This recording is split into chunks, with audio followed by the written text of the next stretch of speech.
Muy buenas tardes a todos nuestros oyentes y videntes.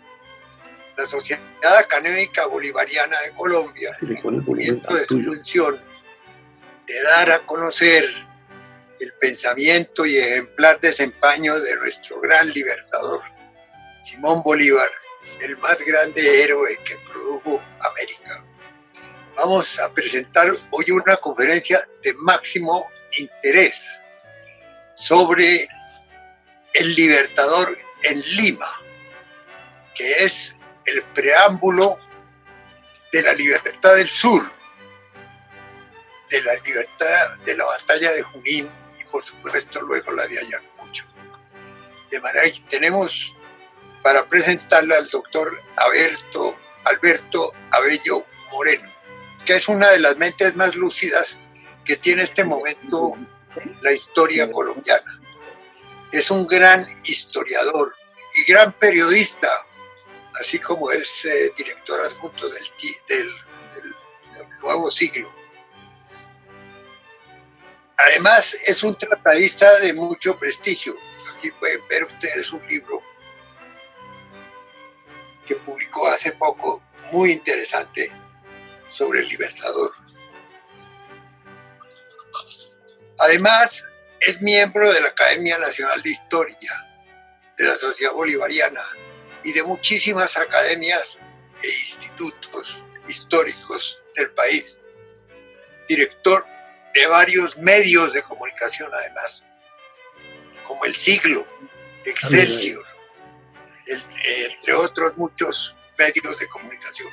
De manera que tenemos hoy una conferencia privilegiada. Y en esta forma le pido al doctor Abello que inicie su conferencia.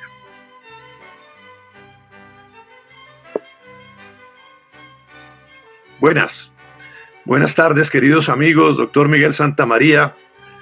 Qué placer volver a departir con ustedes sobre Bolívar y sobre sus andanzas y sobre sus inquietudes y esa genialidad que lo mantuvo durante esa gesta de la independencia de la que tantas veces hemos conversado y de la cual, de esas charlas que hemos tenido, de la que he aprendido tanto de lo que usted sabe sobre ese personaje, vamos a disertar con los otros compañeros que asisten hoy a este encuentro bolivariano propiciado por la Sociedad Bolivariana de Colombia. Nos referimos al Bolívar de Lima. ¿Quién es el Bolívar de Lima? Pues el Bolívar de Lima es el que sale primero de Caracas, que va a Europa, que participa en la gesta de la independencia en la Nueva Granada, que libera a Venezuela, que libera la Nueva Granada, que libera al Ecuador y que en todo momento de su vida, aún en las mayores crisis, en los mayores tropiezos, siempre da un paso adelante, un paso para avanzar siempre en torno a sus objetivos y que jamás conoce la claudicación ni la derrota. Bolívar hasta el último día de su vida está tratando de movilizar el cambio, de mejorar las instituciones, de mejorar la República, de defender la Gran Colombia, de hacer de América lo más grande en el mundo de los países donde va a resonar siempre la libertad y donde él pensaba que iba a cambiar el mundo con lo que él iba a legar a estos pueblos en materia de libertad, de justicia, de organización social y de responsabilidad. Bolívar, que se educa en Europa, es donde más estudia cuando está en Madrid, que conoce lo que pasa con Napoleón, los efectos de la Revolución Francesa, los filósofos de la Ilustración. Es un joven que asimila todo ese pensamiento, todas esas inquietudes y que devora los libros de Montesquieu, de todos los personajes de la época. Le encantaba Voltaire también. Ese Bolívar, que había tenido maestros particulares, que había viajado a España, que había estado en Francia, que había estado en México, que había estado en toda Europa, pues está recibiendo información por todas partes y regresa con toda esa información, con toda esa ilustración que ha adquirido, con esa inquietud intelectual tan terrible, regresa a su famosa hacienda de sus antepasados con su esposa, a dedicarse allá en San Mateo a organizar sus fincas, sus haciendas, sus minas, todos sus asuntos con su mujer, pero solo durará un año con ella y a los 18 años ya es viudo. Este viudo pues no había participado en la gesta de los inicios de la independencia porque estaba dedicado a amar a su esposa y cuando ella se muere jura no volver a casarse. Entonces vuelve a viajar a Europa y ese viaje es todavía más interesante porque se entrevista con todas las gentes que están participando en el cambio mundial en ese momento, sin saber cuál va a ser su destino, sin saber qué es lo que le espera, pero conociendo la influencia de gente muy importante como el barón von Humboldt, con otras gentes de una trascendencia enorme, y sobre todo, como había estado en contacto también con la corona en España, con la gente más importante de España a través de Mayo, a través de su tío Palacios, había conocido a la reina, había conocido al rey, pues él no le tenía ese temor reverencial a los grandes poderes europeos, sino que era un hombre que en lo único que tenía confianza era en sí mismo.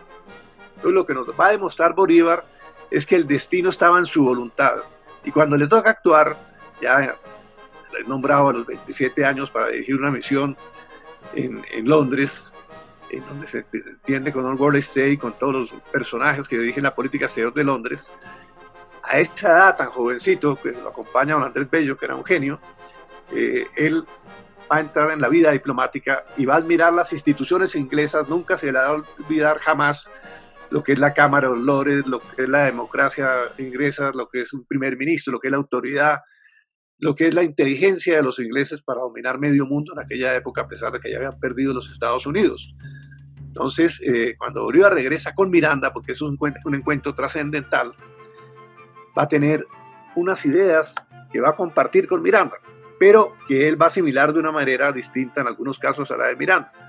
Miranda quería hacer de la América una unidad total, con los antiguos incas del Perú, tener una especie de monarquía al estilo inca y tener una especie de primer ministro o presidente que gobernara que no fuera inca. Pero Bolívar con el tiempo va a ver que esto no es realizable y va a buscar otras salidas políticas, y esas salidas que Bolívar va a encontrar son lo que ya denominamos salidas de tipo constitucional. Entonces tenemos en Bolívar un hombre que le toca convertirse en guerrero. Eso no estaba en tus planes, a pesar que era teniente de las fuerzas realistas. Cuando tuvo que casarse en Madrid, debió pedir una dispensa al rey para poder casarse, porque era oficial del ejército español. Y en esas condiciones de soldado no esperaba nunca convertirse en un caudillo en las grandes campañas. Entonces, en Bolívar no tenemos esos mismos presentimientos que hubo con Alejandro Magno, que hubo con César y cosas de esas, que están en el meollo del poder, sino que en Bolívar más bien lo que se pensaba era que iba a ser un hacendado, un hombre tranquilo, un minero, un millonario, que iba a disfrutar de su riqueza y que iba a vivir tranquilo. Pero las circunstancias lo van a llevar a él a influir en la historia de una manera muy distinta de lo que se esperaba.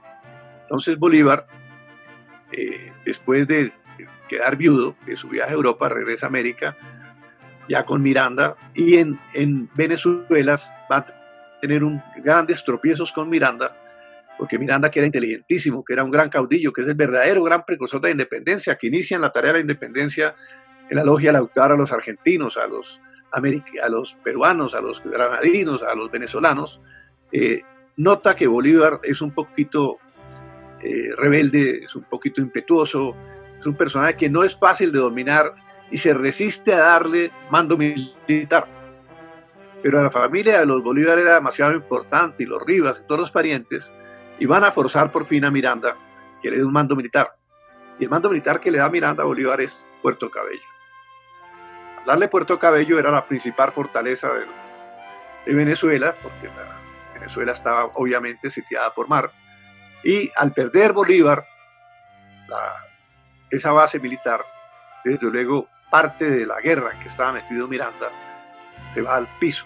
Entonces le escribe una carta a Miranda donde le dice que está arrepentido de lo que ha pasado, que él es responsable de todo esto y que le pide que haga lo que tenga que hacer, pero luego va a La Guaira, y en La Guaira se cuenta con las casas, con Miguel Peña y con otros personajes venezolanos que le dicen que Miranda está traicionando la revolución y que se va con el tesoro de la revolución para Bolívar. Le cree a las casas. Obviamente no era cierto, Miranda no se iba a fugar con el tesoro para hacer la guerra en el exterior, pero él, convencido de que es así, cambia totalmente con Miranda, al que había visto como un padre, y decide entregarlo a las autoridades españolas. Y a cambio de esa entrega, Monteverde le da el salvoconducto para que Bolívar pueda viajar primero a Curazao y después a Cartagena. Cartagena, un personaje de Camacho, de la Nueva Granada, amigo de sus parientes, de sus tíos, de Palacio, le va a prestar mil en oro de aquella época, y con eso llega a Cartagena, pero en Cartagena lleva también cierto desprestigio de haber sido derrotado, de ser un personaje muy influyente de la clase más importante de Venezuela, pero al mismo tiempo había entregado a Miranda, y pasa muchos trabajos, pero en esos trabajos Bolívar muestra una cosa muy rara. Él en las dificultades se crece, en las dificultades se convierte en un hombre extraordinario, y es cuando publica su manifiesto de Cartagena. Ese manifiesto es muy importante porque es el que va a determinar en gran medida la gran importancia intelectual, política de Bolívar, porque ahí va a debatir el pensamiento en boga en ese momento de la Revolución Francesa, que todos en América que están por la independencia creían que debían seguir a rajatabla. Entonces eso de Rousseau, de la bondad del hombre, todas estas cuestiones, la bondad natural del hombre, eso para Bolívar, que conocía que había indígenas buenos, había indígenas que eran rebeldes, había otros que eran criminales, pues eso no le llegaba, porque Rousseau había recibido esas informaciones a través de las casas y otros autores anti-España que estaban divulgando algo que no era evidente. Tanto los indígenas de América como los indígenas de Europa, los indígenas de todas partes han sido buenos, malos, rebeldes, de toda clase, y Bolívar entendía eso sobre el género humano muy bien. Entonces va a plantear en esa gran manifiesto de Cartagena, donde por primera vez da a conocer su pensamiento, que no está totalmente de acuerdo con el pensamiento europeo y ni siquiera con el modelo político de los Estados Unidos, sino que él cree que estos países deben ir a un sistema unitario si no se disuelven. Entonces él se muestra unitario totalmente, demuestra que en un momento dado, para poder derrotar a los españoles a los realistas después de su experiencia en Venezuela, es necesario contratar mercenarios. Y él sabe muy bien que ya en ese momento muchos de los que están luchando contra Napoleón, de los ingleses guerreros, podrían ser contratados para luchar por la independencia de América, y trabaja ya en eso también para pedirle a los ingleses que le ayuden en la lucha contra España, a pesar de que España y obviamente Inglaterra en ese momento, Alemania, Austria y otros países están en la Santa Alianza. Entonces Bolívar desde ese momento también ya está pensando algo que lo diferencia de casi todos sus contemporáneos en la geopolítica, en las instituciones internacionales, en las relaciones con las grandes potencias. Y así se va a determinar después por romper con la batuta que era de Miranda, y que lo tenía cuidando un bohío ahí en el río Magdalena, y va a intentar la liberación de la Nueva Granada, y va a intentar la liberación de Venezuela, primero la de Venezuela con la ayuda de lo que le consigue su primo Rivas, de don Antonio Nariño, y de lo que le da también, que estaban divididos aquí en Bogotá, Camilo Torres, y se va a liberar a Venezuela. Y finalmente, vamos así a grandes rasgos, ustedes conocen esa historia mejor que yo, pues va a lograr liberar Venezuela, pero primero, no como él quería, primero liberar Venezuela porque se va hacia Venezuela, y resulta que la resistencia ya es muy fuerte, los realistas criollos y los realistas de Europa. Entonces resuelve liberar la Nueva Granada, y es cuando se llega hacia Bogotá y viaja por el camino, por la cordillera, con los llaneros, y se dice que subió y bajó la cordillera varias veces. En aquella época tenía un ímpetu, un vigor y una fuerza increíble este hombre, que se considera que viajó más de 120.000 leguas, o sea que le dio como el equivalente a 3 veces la vuelta a la Tierra. Entonces él llega a Boyacá, pero ya en Boyacá él le dice a Santander y le dice a todas aquellas personas, se hace a hacer después el Congreso de Cúcuta, les dice que él lo que quiere es liberar el resto de América. Entonces se va a comenzar una lucha muy interesante, que es la lucha de muchos togados, de muchos abogados, de muchos politiqueros de la Nueva Granada, de Venezuela, inclusive algunos del Ecuador, de cambiar las ideas de Bolívar, que ha sustentado constitucionalmente en Angostura, la división de poderes que había hecho, sobre todo de los estados que él había efectuado, para modificar todo esto en la Constitución de Cúcuta, que no va a ser exactamente la Constitución que Bolívar creía y que le va a causar mucho disgusto, y que en cierta forma le va a hacer cenar ciertos poderes que él tenía para sí como presidente.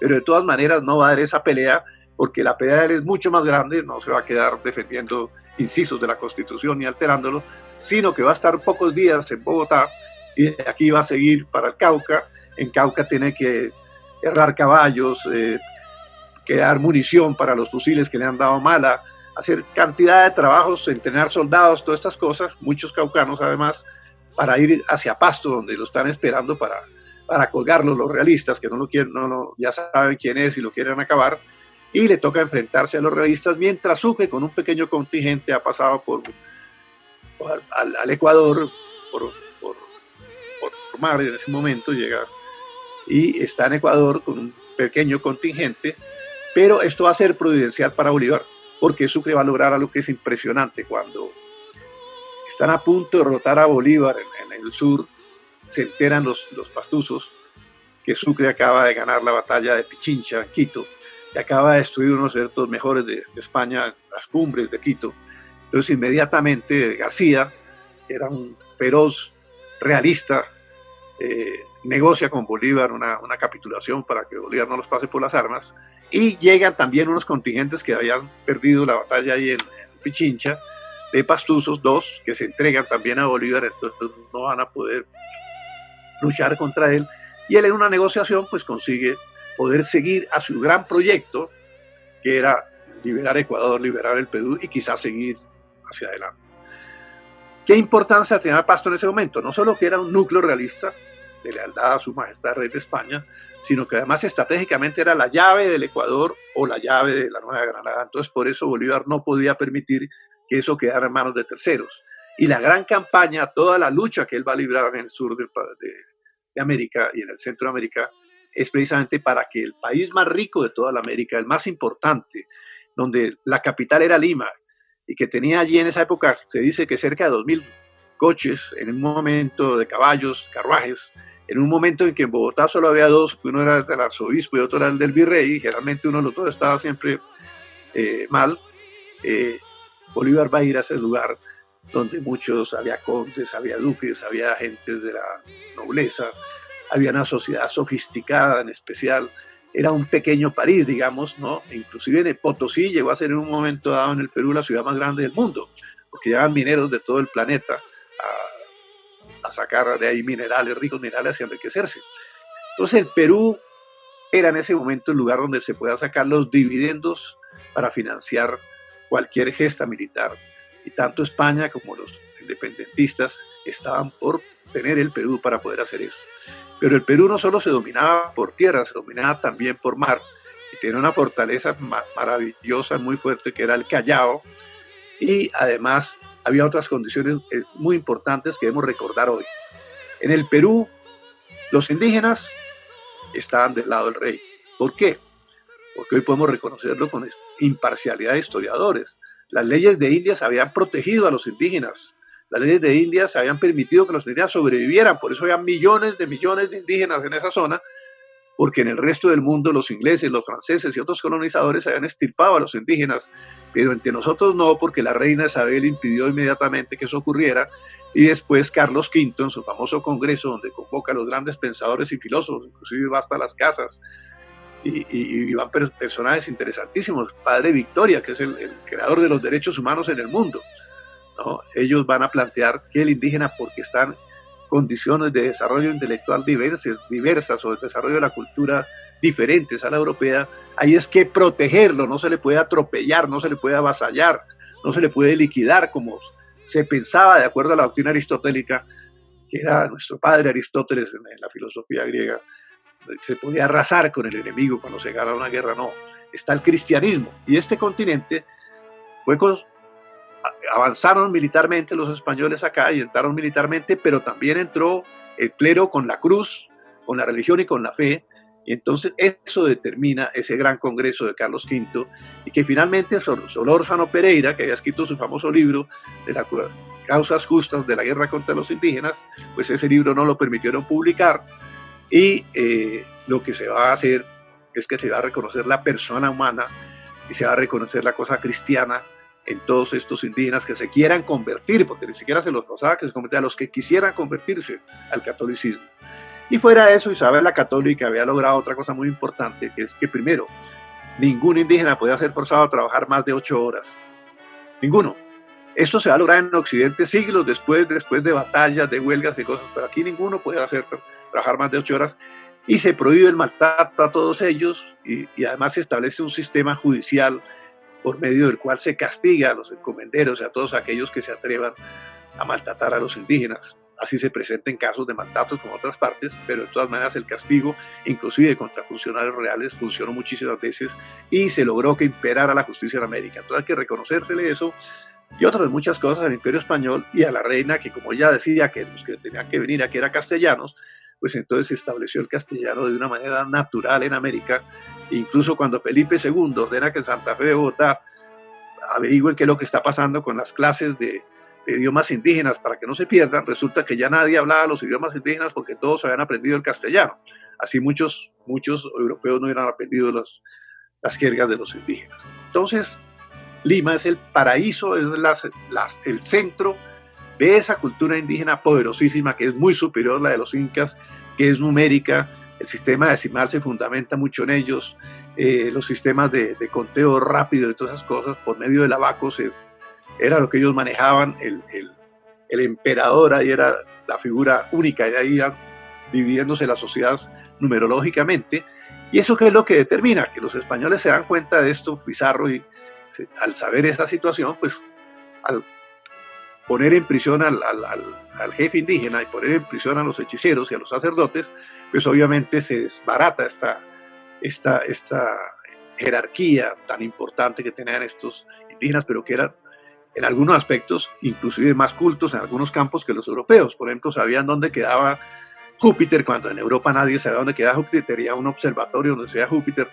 tenían unos lagos con piedras cóncavas donde eran como espejos donde se reflejaban las estrellas, y en ese campo mágico tenía una cultura extraordinaria, pero no en el campo práctico, en el campo donde se va a desarrollar la fuerza occidental de la empresa privada y de esas cosas, en un mundo diferente, y por eso cayeron muy rápido ante una minoría tremenda de unos pocos españoles que llegaron a América, pero que se aliaron además con tribus y con gentes que eran sometidas por estos, tanto en los incas como en los aztecas, que eran sometidos por estos imperios. Entonces, ahí tenemos que los incas habían tenido una cultura milenaria, un dominio de casi toda América. No habían dominado a la Nueva Granada porque habían llegado a lo que precisamente se llama hoy el Caguán. Caguán quiere decir mirador en quechua. Desde ahí se podía dominar toda Colombia, lo que es la Nueva Granada, digamos, en ese momento. Pero los indígenas se retiraron porque cayeron muchos rayos en esa zona y ellos pensaban que los dioses le estaban enviando un mensaje que se retiraran. Por eso no dominaron toda la Nueva Granada, pero las collas, las princesas incas, se casaban a veces con nobles de la Nueva Granada, del Perú, de otras partes, y tenían negocios de esmeraldas y de sal con los indígenas de la Nueva Granada.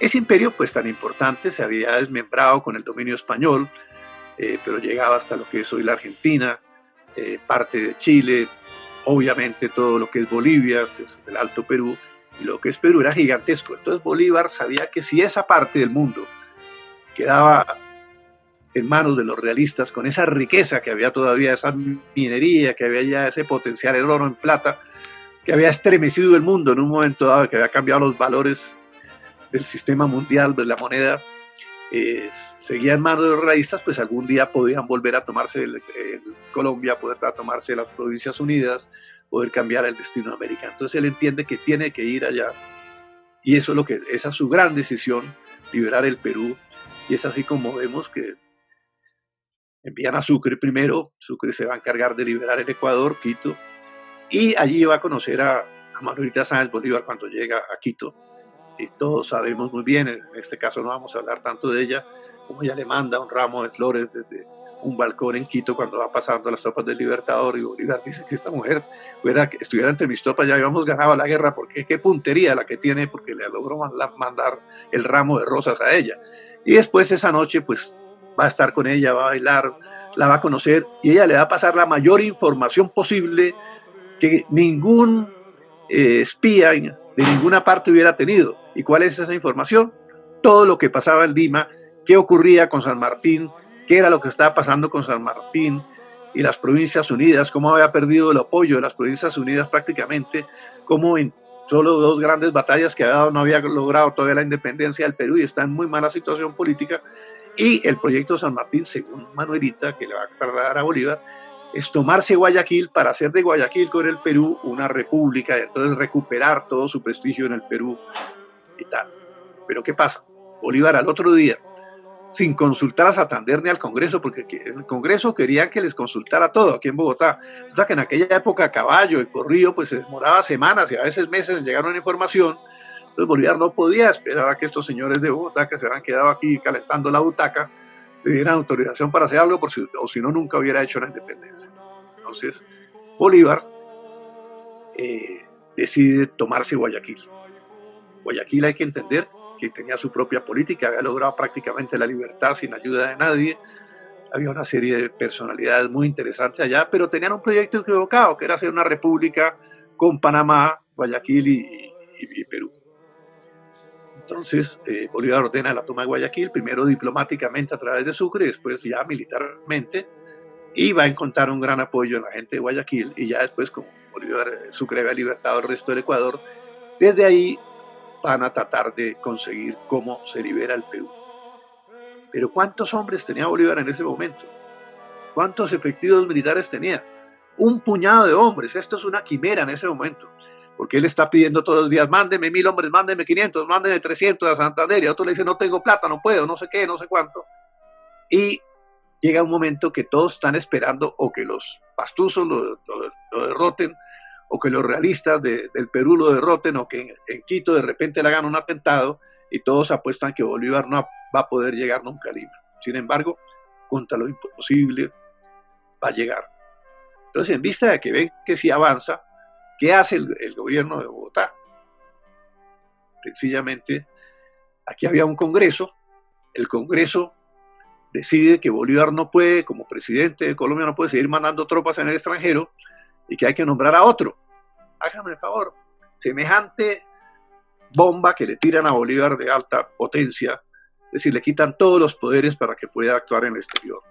Si se regresa acá, pues sin haber logrado frustrados sus objetivos, le puede ir muy mal, y si no sigue, pues los peruanos pueden caer en manos de los realistas, porque hay un virrey, que es el virrey La Serna, que ha recuperado casi todos los territorios que habían sido liberados antes por San Martín y por otros patriotas.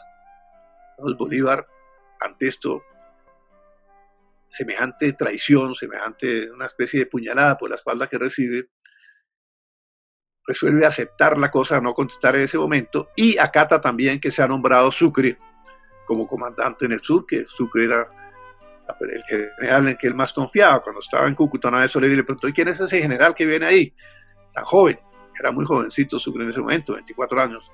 Y le dice, ese es el general Sucre, ha estado en toda la guerra de Oriente, y ese es un estratega militar que algún día me rivalizará en la gloria, le dice a Soler, cuando a Sucre nadie lo conocía. Porque Bolívar tenía esa intuición genial de para qué servían los hombres, qué se podía hacer con los hombres. Entonces Bolívar acata el nombramiento de Sucre, porque Sucre había conocido a Santander antes, y era el que había comprado todas las armas que se usaron para la batalla de Boyacá en el Caribe, y había llevado a la Legión Británica por el Orinoco hasta el llano. Entonces era amigo de Santander y amigo de ellos, y es nombrado el comandante. Y Bolívar le da toda clase de instrucciones para que maneje con mucha prudencia esto, pero es muy difícil la situación, porque, por ejemplo, en las zonas nevadas donde estaba Córdoba al mando de una serie de militares, el reflejo del sol en la nieve deja ciego a la mayoría de las que iban con él. Muchos se caen en los precipicios y mueren, nunca se supo más de ellos. Perdieron la vista varios y estuvieron momentáneamente muy enfermos por el clima terrible que uno no se imagina, la mala alimentación, el andar por trochas donde desconocían a veces los caminos a dónde iban a parar, las trampas que tenían los mismos indígenas, pero de todas maneras lograron avanzar, lograron enfrentar cada día unas tropas que conocían el terreno, que estaban muy preparadas, y que en ese momento, digámoslo claramente, el ejército español era el ejército quizás de los mejores organizados del mundo en aquella época, porque había peleado contra Napoleón. Entonces Sucre se va a encomendar de todo esto, y Bolívar le va a decir, mire, no presente batalla todavía, porque esto está muy complicado, y si usted pierde, América puede perder la libertad. Y no hay muchas posibilidades de que hagan, esperemos a que Colombia nos mande refuerzos, a que Santander nos mande refuerzos y damos la batalla. Pero Sucre, que era genial en materia de cuestiones de guerra, estaba totalmente convencido que era el momento de pasar a la ofensiva, y que él estaba en condiciones de desbaratar las tropas realistas. Entonces Sucre va a insistir una y otra vez y una y mil veces ante Bolívar de que dar la batalla, y Bolívar finalmente le dice, bueno, usted puede hacer lo que quiera porque yo he sido despojado del poder militar, pero en realidad Bolívar había sido despojado por Colombia, pero a su vez había sido nombrado dictador en el Perú. Entonces, como dictador podía también influir en Sucre, pero además Sucre lo admiraba tanto que no hacía nada sin estar en combinación con Bolívar. Entonces aquí vamos a llegar primero a la batalla de Junín, que la da Bolívar contra Canterac, va a desbaratar a Canterac, que se había cometido una serie de errores importantes. Bolívar ahí va a estar magistral en el curso de la batalla, y después tenemos ya la famosa batalla de Ayacucho, y vemos cómo Bolívar, para poder entrar al Perú, se va a enfrentar a dos personajes muy importantes. Uno de ellos es Torre Tagle. Entonces se va a enfrentar a Torre Tagle, se va a enfrentar a una serie de aristócratas peruanos que realmente representaban una opinión generalizada en el Perú. ¿Cuál es esa opinión? De que si no podían lograr la libertad del Perú para ellos gobernar y beneficiarse de esa libertad, era preferible seguir en el régimen colonial. Entonces Bolívar va a encontrar lo que le dice Sucre en una carta. Mire, le dice al libertador, aquí nos consideran conquistadores, no nos consideran libertadores. ¿Y por qué? Porque los indígenas, ya sabemos que era la mayoría de la población, son partidarios del rey. En Ayacucho lucharon los indígenas del lado de las fuerzas realistas, lucharon muchos contingentes de americanos del lado de las fuerzas realistas. Entonces, y del lado nuestro estaban los ingleses, que fueron decisivos, y estaba también pues Sucre, y estaban las fuerzas continentales también batallando. Pero ¿qué nos muestra esto? Que era una guerra civil inmensa, sangrienta, terrible, pero era una guerra civil donde se hacía pedazos un gran imperio. Pero ¿qué ocurría? Si Bolívar no aparece en el Perú providencialmente, después de haberse desgastado la figura de San Martín, después de los que los chilenos tampoco habían logrado la libertad del Perú y que ningún comandante peruano la había logrado tampoco, el Perú se hubiera deshecho a pedazos, se hubiera parcelado totalmente y quizás hubiera sido conquistado por una potencia extranjera o algo así hubiera pasado. Inclusive Brasil se temía que avanzara sobre ciertos territorios peruanos también. Es decir, el peligro de Perú era terrible. Entonces hay un personaje, Lazo, allá en el Perú, que dice, y que compara a Bolívar nada menos que con Dios. Dice, en 10 meses Bolívar logró unir a los peruanos, logró darles identidad, logró darle una razón de ser y de luchar históricamente, logró que este país se restableciera la justicia, logró que peleáramos por un motivo nuestro, logró hacernos creer en nosotros mismos. Este Lazo es un personaje realmente extraordinario y maravilloso que reconoce en Bolívar toda la grandeza y dice que si no hubiera habido un Bolívar, el Perú habría tenido que inventarlo porque el Perú no lo había podido producir. Mucha gente en Perú hoy y en otras épocas se han dedicado a escribir literatura contra Bolívar, ¿no? Diciendo que qué horror Bolívar, que qué horror, no, enemigo número uno del Perú, pero en vida de Bolívar, en ninguna parte le rindieron tantos homenajes, lo que hicieron tanto, fueron tan afectuosos, se sintieron tan identificados con Bolívar que en Perú durante los 7 años que gobernó. Entonces, realmente después de que se retira de Perú, viene una leyenda negra contra él, pero sabemos que manejó los asuntos de Perú con una sabiduría, con una inteligencia, con una independencia de criterio total. Intentó reformar todo el sistema minero, pero en momentos en los cuales el precio de los minerales caían al suelo, entonces eso no funcionó como él quería.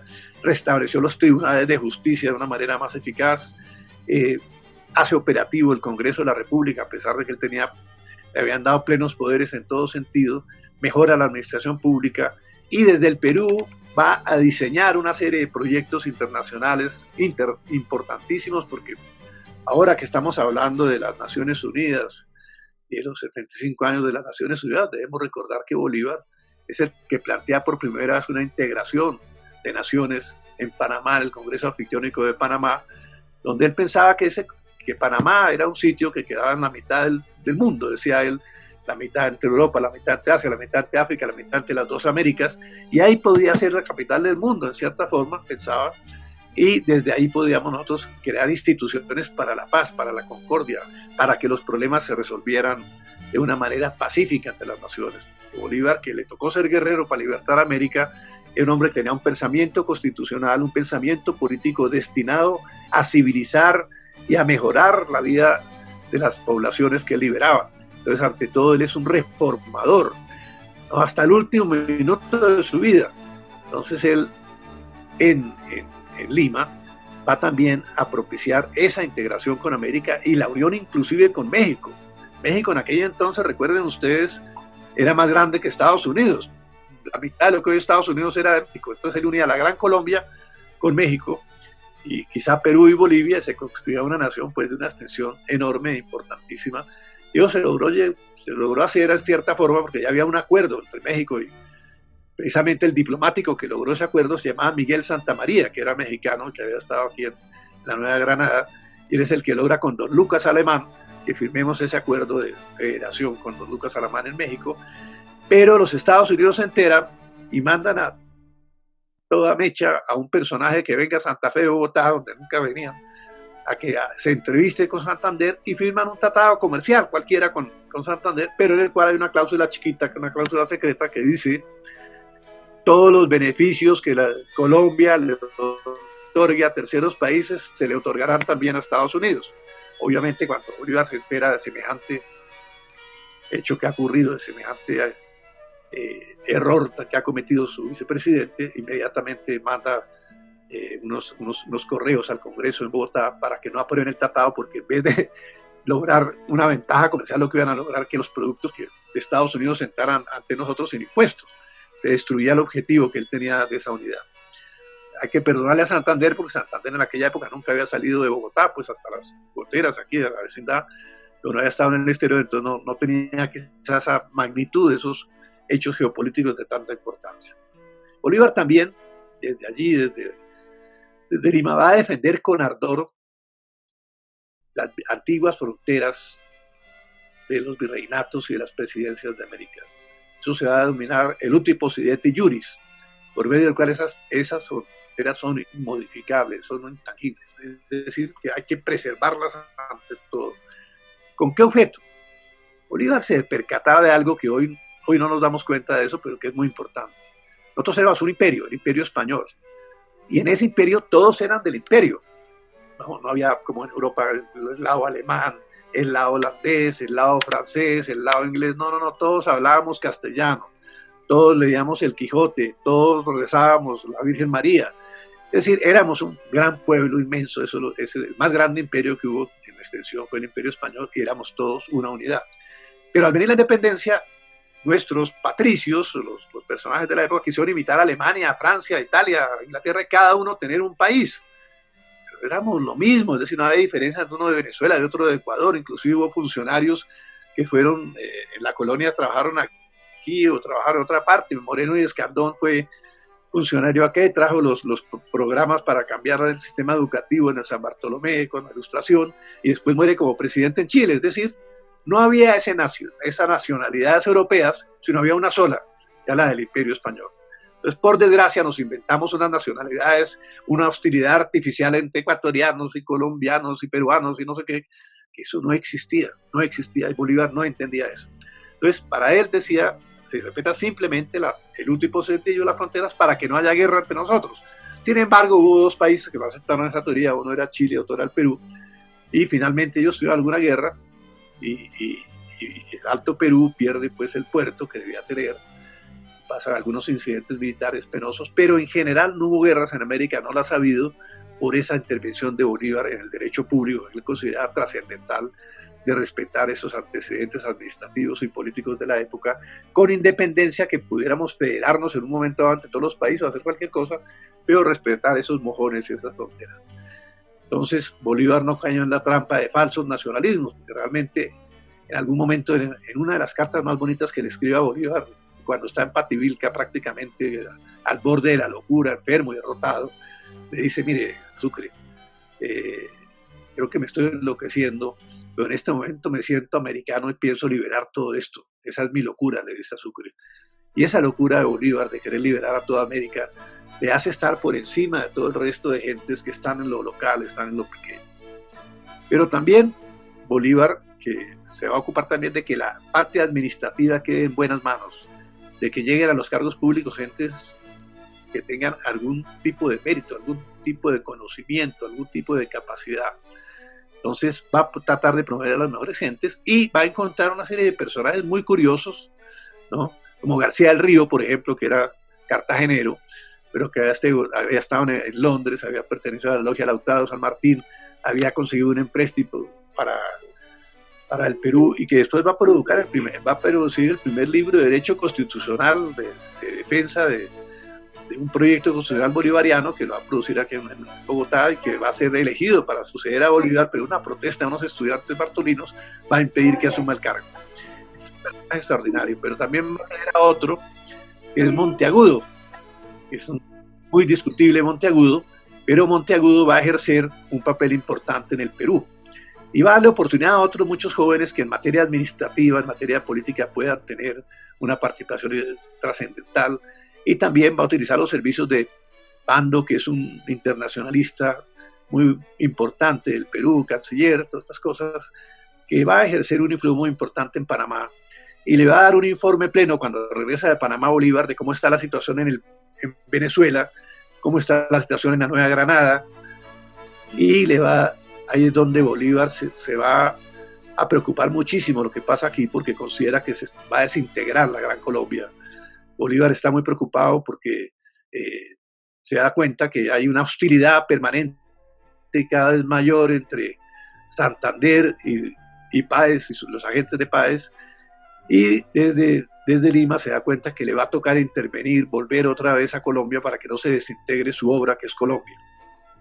Pero en el Perú no quieren que se vaya. Nunca hubo tantas manifestaciones, todas las mujeres, todos los jóvenes salían a pedirle a Bolívar que no se fuera de Lima, que lo podían declarar emperador, rey, lo que quisiera, pero que se quedara ahí, que los ayudara a mantener esa unidad que le había conseguido. Pero la obra de él y todo lo que había hecho, lo había hecho en nombre de Colombia, es algo que se ha olvidado. Él crea a Colombia precisamente en homenaje a Colón, que había unido dos mundos, y él se sentía totalmente identificado con Colombia, lo mismo que Sucre. Cuando Sucre derrota a la Serna, allá en Ayacucho, a todos estos militares en Ayacucho, todos los pendones que había tomado de la monarquía española los manda a Bogotá para que estén en un museo, porque Sucre también se consideraba ciudadano colombiano ante todo, militar colombiano ante todo, y además Sucre va también a defender a Colombia cuando la famosa invasión esa del Perú en los momentos últimos que quedaban los estertores, digamos, de la Gran Colombia del gobierno de Bolívar. La batalla de Tarqui, que va a ser famosísima, donde va a derrotar a Lamar y va a derrotar a Gamarra, dos personajes que fueron presidentes del Perú, muy importantes. Uno de ellos, Gamarra, en alguna carta que Sucre le envía a Bolívar, le dice: Gamarra nos detesta porque la señora le contó que ha tenido amores contigo, le dice a Bolívar. Entonces esos cachos nunca los ha olvidado Gamarra, y eso en parte es la rabia que nos tiene. Y Gamarra había financiado un atentado contra Sucre también en Bolivia. Entonces, todas estas circunstancias personales, todos estos hechos, en un momento dado, uno cree que no son definitivos de la pequeña historia, de lo que se llaman los murmullos de salón, de repente tienen también una importancia histórica trascendental. Pero Bolívar, debemos atender que tuvo una gestión tanta importancia en el Perú, que inclusive cuando él estaba en el Alto Perú, lo que hoy se llama Bolivia, allá fueron a verlo dirigentes importantísimos de Argentina, ¿no? Alvear estuvo con él, uno de los personajes más importantes que dio la Argentina, y Alvear le propuso a Bolívar, algunos dicen que por adulación, pero en realidad por admiración también, que por qué no aceptaba la presidencia de Argentina. Bolívar le dijo: mire, si ya no puedo con la dictadura en el Perú, con la de Bolivia, lo que estoy haciendo con Colombia y todas esas cosas, porque tengo gentes allá que están haciendo las cosas muy mal, veo que lo de Páez funciona mal, veo que en la Nueva Granada las finanzas están muy mal, ¿no? Y sobre todo había grandes problemas para mantener la unidad de la Gran Colombia, que muchas de las medidas, por ejemplo, proteccionistas se tomaban en la Nueva Granada, ¿no? Que era la antigua Nueva Granada, o sea, con Dinamarca, no le convenían al Ecuador porque Ecuador era un exportador en determinadas materias. Lo mismo otras medidas que tomaban para Dinamarca no convenían para Venezuela, y eso estaba obviamente afectando totalmente la unidad de la Gran Colombia. Entonces Bolívar prefiere dejar el Perú, donde tenía todo, podía ser hasta monarca, y regresar a la Nueva Granada. Aquí, según cuenta Restrepo, que era el gran ministro, historiador, y nos legó su viene, y que no va a pedir al Congreso, sino que va a venir directamente, dice, si Bolívar viene acá, por un lado entra, yo por otro me voy, y con Obando y con López organizo una guerrilla contra Bolívar. Respuesta Restrepo. Pero Bolívar de todas maneras se viene. Hay algunos dirigentes importantes que sacan los primeros, digamos, avisos de propaganda de la época, donde era intangible porque había dentro de esa constitución aprobada que en 15 años no se podía reformar. Pero resulta que en la constitución de Cúcuta, desde el principio, Bolívar no estuvo totalmente de acuerdo porque las mayores ideas que él había planteado no se plasmaron ahí, y que además en Cúcuta, no podemos olvidar, el año entrante se celebran 20 años, digamos, de esa revolución, de esa constitución. En Cúcuta se inicia el primer juicio político terrible, injusto, de una manera muy desagradable contra el personaje más digno de esa época, que es don Antonio Nariño. Allí lo van a acusar de que había estado turista en España, lo van a acusar de que se había quedado con los diezmos, de una serie de falacias e injusticias terribles contra Nariño. En ese congreso, unos jóvenes que no habían luchado todavía por la independencia ni nada, y Nariño se va a defender allí, y Bolívar era el que lo había puesto ahí a presidir ese congreso de Cúcuta tan importante. Pero además, tanto diputados venezolanos como Granadino y otras partes cambian muchos de los aspectos que Bolívar había planteado, y obviamente no le hacen caso a muchas de sus tesis, pero como ya lo dije al principio de esta charla, Bolívar tenía un objetivo mucho mayor que reformar esa constitución, y era liberar el Perú, que era lo que ya había logrado, liberar Ecuador, y la creación de Bolivia, que fue otra idea muy importante que hizo en combinación con Sucre. Entonces Bolívar regresa a América, y esa etapa de Lima, esos 7 años se pierde, pero ante esos 7 años que había pasado en la Nueva Granada, que había pasado en Venezuela, que una serie de personajes como es apenas normal, habían estado al mando y se habían acostumbrado al poder, se habían acostumbrado a manejar los contratos, a manejar la sociedad, a disponer a su antojo. Alguno le había dado a su querida el manejo de minas de sal, cosas por el estilo. Lo mismo en Venezuela, Páez hacía lo que quería, manejaba como una hacienda privada las cosas en Venezuela. Entonces Bolívar viene aquí a poner orden, pero ¿en quién se encuentra? Se encuentra en Santander. Los amigos del Congreso en este momento en Bogotá, los políticos, digamos, de la época, han resuelto que Páez había cometido una serie de, digamos, de errores, entre comillas, en Venezuela, en Valencia, al reclutar a unos muchachos, como hacen todavía en algunas partes, que entran por todos los costados de la plaza y se los llevan a prestar el servicio militar. Entonces los llevaban para que fueran a funcionar con Bolívar. Entonces dicen que Páez debe ser juzgado por el Congreso. Ya antes habían sacado de Bogotá al doctor Miguel Peña, que era nada menos que el presidente de la Corte Suprema, porque estimaban que él no había querido apoyar el deseo del vicepresidente de juzgar a un venezolano que ya fue por los lados de la perseverancia, acusarle de un crimen para escarmentar a la soldadesca soliviantada, y que a veces causaba problemas como el rural en esa zona. Entonces Peña había dicho que no había suficientes pruebas contra él y que se negaba totalmente a condenar a esa persona sin pruebas. De todas maneras, a Peña lo van a perseguir diciendo que unos dineros que le han dado para que enviara a Venezuela los había cambiado de una manera que no era la apropiada y se había ganado algún dinero ahí. Bolívar le escribe a Santander después, cuando se sabe que Peña ha sido nombrado delegado para ir a la Convención de Ocaña, le escribe que por favor dejen a Peña tranquilo, porque Peña es un hombre muy influyente en Venezuela y puede influir muchísimo en Páez y puede ser desastroso para la Unión de Colombia. Realmente Miguel Peña es uno de los que va a presionar más a Chávez, a Páez, para que se venga contra la Nueva Granada y que quiera la independencia. Pero de todas maneras, con Peña o sin Peña, desde un principio mucha gente en la Nueva Granada y mucha gente en Venezuela no entendieron la unidad, porque cada uno quería quedarse con su poder, su parcela de poder. Es decir, la idea de la unidad, la idea grandiosa, hacer una gran América unida, todo eso cabía en muy pocas mentes, como aún hoy todavía solo caben unas pocas personas, porque por alguna razón extraña los países sudamericanos tienen más, no a evolucionar hacia adelante, a buscar el progreso y la unidad, sino a ir hacia atrás, involucionar, ir casi que a los tiempos primitivos. Y si no hubiera sido por Bolívar, dice un peruano muy importante, Perú hubiera degenerado en la barbarie total, porque Bolívar, hay que decirlo, en 10 meses que estuvo en el Perú, establece el orden, establece la autoridad, restablece la justicia, restablece el imperio de la ley, el imperio del derecho, y establece una constitución que se va a establecer luego, que es la bolivariana, la de Bolivia, que él había hecho para Bolivia, que iba a tratar de impulsarla también en la Nueva Granada, pero él es en ese momento el portador del cambio. ¿Por qué él quiere hacer esa nueva constitución? ¿Por qué quiere un presidente vitalicio? Porque él visualizaba para el siglo XIX el desorden, el caos, las guerras, la revolución, el caudillismo, toda clase de problemas sociales y económicos que había que superar. Y además porque él conocía la América, él había recorrido, él había establecido la democracia en su ejército. Ahí el que entraba, si fuera esclavo, lo hacía libre y lo podía educar, les enseñaba a coger los cubiertos, les enseñaba a todos, los hacía generales, coroneles, pero había mucha gente en distintos niveles de cultura, había gente en los tiempos primitivos, había gente todavía que no hablaba ni siquiera castellano, en algunas zonas selváticas.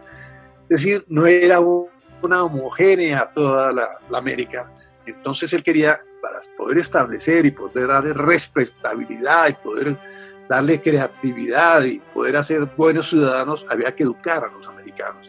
Entonces él pedía que en vez de estar haciendo elecciones, manipular a los de las ciudades y a los campesinos también, había que tener un presidente vitalicio con un vicepresidente que lo acompañara, y proponía también un senado en el cual hubiera un sector que fuera permanente también, una especie de cámara de lores, pero no fueran nobles, sino simplemente servidores del Estado. Y también proponían en esa constitución algo que a mucha gente no le suena, pero que hoy les principia a sonar. Hoy que tenemos a Colombia, por ejemplo, el primer país en corrupción en el mundo, en varias encuestas que figuran por ahí, ya pasamos a México, él proponía un poder moral, la censura moral, es decir, que había una gente que censurara, que se robara los recursos del Estado y que exigiera que hubiera limpieza en eso y que hubiera pulcritud, y que se esforzara en crear esa mentalidad en los servidores públicos, en donde en Colombia por muchas épocas tuvimos servidores públicos que fueron gentes que manejaron sumas inmensas, tuvieron poder inmenso y que jamás se les ocurrió quedarse con un peso que fuera del Estado. Entonces él quería que eso se constituyera en una razón de ser de estos países, y para eso quería un poder moral. Desde luego los políticos de la época se opusieron. También él siempre quiso y se esforzó porque hubiera una unidad permanente, porque él había sufrido los terribles estragos de la guerra intestina entre los estados en Venezuela, y no olvidemos que también él tenía muchas razones para que algunos aquí en Bogotá no lo quisieran. Por ejemplo, él aceptó, cuando él se le presentó a Camilo Torres y le ofreció sus servicios, su espada para llevar la Nueva Granada de Venezuela, Camilo Torres le encargó una tarea militar que en cierta forma era imposible de lograr, que era tomarse Bogotá. Tomarse Bogotá, pues ya en alguna ocasión, cuando Nariño había mandado a Santander y a Baraya, sobre todo a Baraya, que era general de Santander, sargento mayor en ese momento, a que derrotaran al gobierno de las Provincias Unidas en Tunja, ellos se habían pasado a favor del gobierno de las Provincias Unidas y habían regresado con las tropas de las Provincias Unidas a atacar a Bogotá, y habían condenado a pena de muerte a Nariño si no entregaba la ciudad. Nariño los derrota, pero Nariño es un libre pensador, es un hombre romántico. ¿Y qué hace? Perdona a Santander y perdona a Baraya, que lo habían traicionado y que según los tratados de la justicia militar penal española, la que estaba vigente en ese momento, debían ser fusilados. Entonces, le encargan a Bolívar lo que nadie había podido: tomarse Bogotá a 2.600 metros de altura, venir a caballo y a pie a tomarse esto. En aquella época la gente le daba risa, pero creía que Bogotá era inexpugnable, y sobre todo después de lo que ha pasado con Baraya y Santander. Pero Bolívar viene a Bogotá y sitia Bogotá, se la toma, y en las escalas perdidos varios cadáveres, hubo excesos de las tropas de él, México subió algunos desperfectos, algunos desastres, algunas muchachas fueron perseguidas por la soldadesca, hubo un escándalo, y a los 3 días le dieron, posiblemente en una casa que era la casa de los Rivas, le dieron un homenaje. Hay hoy una biblioteca, creo que es del Congreso, detrás de la Academia de Historia de Bogotá, de Colombia, nacional. Le dieron ahí una festividad, un homenaje a Bolívar, y hubo un brindis. Entonces de repente Bolívar le dijo al dictador Álvarez: oye, chico, ¿ustedes por qué me combatieron tanto, con tantas ardor, si somos de lo mismo, chico?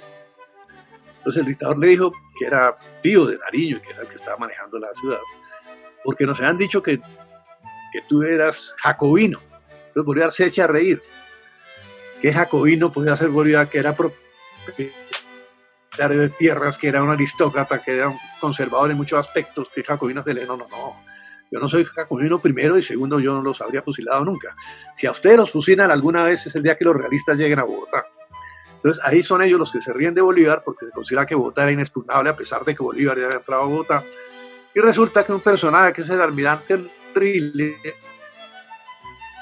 llega con Morillo, organiza todo por Cartagena, por todas partes, y planifica la entrada de las tropas españolas y la reconquista, y llegan a Bogotá. Y como se han revelado algunos que había liberado Morillo en Margarita, pues entonces van a ser fusilados una serie de personajes extraordinarios, valiosísimos, sabios como Caldas, el conde de la Casa de Valencia, Pombo, bueno, una serie de personas son fusilados en Bogotá, por desgracia, y se cumple lo que Bolívar había dicho. Después lo mandan a Cartagena, ya sabemos lo que pasó, que el Castillo no le hace caso, no quiere unir las fuerzas con Bolívar, eso permite que Morillo pueda aceptar las ciudades, de milagro el pirata Uri saca a Bolívar de Cartagena y saca a Sucre y a otros, y se salva, pero va a parar a Jamaica totalmente derrotado y sin dinero, casi pidiendo limosna, como él decía. Entonces, después cuando vuelve a Bogotá, que la libera, cuenta los correístas de Bogotá, que cuando llegó él había estado muy poco tiempo en Bogotá en esa vez. Se acordaba del nombre de todas las personas que había conocido. Entonces ese es otro hecho trascendental, que este Bolívar va a recordar a las personas que lo han acompañado, las personas que lo han atacado, las personas que han sido indiferentes ante él, y va a tener una noción de ese mundo en que se vive, en una época que no vea las comunicaciones que tenemos hoy. Y lo mismo cuenta Lery, que cuando le llegaban los acentos militares, ese es el que tiene un lunar aquí en la cara, sí, ese salió corriendo en tal batalla, y tal otro, ese no sé qué, ese tal cosa, tal, sabía de todos, si les podía dar ascensos o no les podía dar. Eso también sorprendió mucho a las gentes en Lima. Por ejemplo, en Lima pasó algo muy extraño, es que cuando asesinan a Monteagudo, Bolívar inicia la investigación, asumen poderes que corresponden al Poder Judicial, un poco arbitrariamente, y principia a investigar, y se averigua, a Monteagudo lo habían matado en una calle de Lima, le habían enterrado un cuchillo en el pecho. Ese cuchillo era un cuchillo bonito, recién hecho, recién demolado, recién preparado para sus efectos. Entonces averiguan las 10 barberías que hay en Lima, que era donde se sacaban fila los cuchillos, todas las cosas, quién había estado por ahí en esas, y un tipo dice, aquí vino alguien de tales condiciones que me trajo ese cuchillo, que a todos los barberos los había hecho meter preso, y van a encontrar a la persona que mandó a hacer el cuchillo, van a encontrar al asesino, van a encontrar todas estas cosas y van a proceder contra ellos. Es una investigación sumaria que hace Bolívar una vez, claro, un poco por encima del Poder Judicial, pero pues después es avalado por el Poder Judicial también. Entonces observamos que a pesar de que había logrado la libertad en el Perú, como había logrado la libertad en América, había sectores de antiguos monárquicos, de nuevos independentistas, de gente radicales de otras tendencias, de otros que querían hacer de estas repúblicas otra cosa, que estaban no solo en contra de Bolívar, sino que estaban dispuestos a asesinar a Bolívar y a asesinar a los elementos más cercanos a Bolívar. Esto que nos parece terrible suele ocurrir después de los grandes cambios históricos, después de las grandes revoluciones que se hacen a veces sobre el cadáver de los que dirigieron la primera avanzada. Entonces el papel de Bolívar en esta nueva parte, después de venir de Lima, donde lo habían adorado, lo habían querido, es el de tratar de que este país, la Gran Colombia, no se desintegre. Es una labor titánica, una labor terrible, después de haber estado tanto tiempo por fuera. Él va a tratar de conciliar fuerzas con sus enemigos, va a tratar de atraer a unos, va a tratar de seducir a otros, pero la situación es muy difícil porque ya no hay guerras, ya el peso de mantener un ejército es muy alto, entonces los civiles también se quejan de que los impuestos para ellos son muy fuertes porque tienen que mantener unos ejércitos muy poderosos, no entienden que Bolívar, por ejemplo, con Sucre esté planificando y compre una serie de barcos muy costosos para tratar de liberar Puerto Rico y liberar Cuba. Es decir, estos hechos de tipo internacional y de tipo geopolítico que Bolívar quiere hacer no tienen mucha simpatía entre los administradores de estos países que están por defender su parcela. Entonces, esto también debemos entenderlo y asimilarlo, pero lo más importante de todo es que Bolívar desde Lima, Bolívar desde Bogotá, Bolívar desde Caracas, de Cartagena, donde se encuentra, al futuro del mundo. Y muere y hoy estamos otra vez volviendo a encontrar una salida, a pensar en grande. Y yo creo que los jóvenes, sobre todo, los que deben volver a beber e inspirarse en el ideario bolivariano para poder actuar, para poder sentirse americanos, para poder defender nuestros intereses y la virtud. Si Bolívar hubiera querido hacerse rico con los dineros que manejó en el Perú, hubiera sido el hombre más rico del planeta, porque las minas eran inagotables. El Perú y se las hubiera inclusive regalado y escriturado. Pero este servirle a su país, servirle a la grandeza y darnos un ejemplo importante. Así que yo creo que con esto es suficiente por hoy. Acabamos de oír una espectacular conferencia, fundamental desde el punto de vista histórico. Es increíble que haya un personaje que sea capaz de hacer una síntesis tan brillante de toda una etapa, que naturalmente configura prácticamente lo que es la nación nuestra hoy, la parte de Venezuela y sobre todo lo del sur. Es increíble que a Bolívar, que lo salió del Perú como un héroe, amado por todo el mundo, con el tiempo, las intrigas y las pasiones hagan que los peruanos no sean tan afectos a Bolívar, sino más bien a San Martín, que fracasó en el intento de liberarlo. Muchas gracias, doctor Alberto Abello. Ha hecho usted una conferencia magistral, extraordinaria, que naturalmente tenemos el gusto de participarla a todos los oyentes dentro de muy pocos días, cuando logremos armarla y editarla. Muy agradecido por esto, mi querido doctor Abello. Y yo estoy mucho más agradecido. Gracias, doctor Miguel. Pido un aplauso para usted por esa labor tan extraordinaria que viene haciendo al frente de esa sociedad bolivariana. Yo no diría de Colombia, de América. Muchas gracias, Alberto. Para el próximo jueves tenemos una extraordinaria conferencia de un general historiador, Roberto Ibáñez, a quien todos ustedes conocen, sobre la importancia del ejército en todas estas etapas de la vida nacional. En este momento es fundamental tener una información sobre ese particular, donde están atacando al ejército, a la policía, a las instituciones en forma absolutamente descarada. De manera que los quiero invitar para dentro de 8 días. ¿Alguno quiere hacer alguna intervención?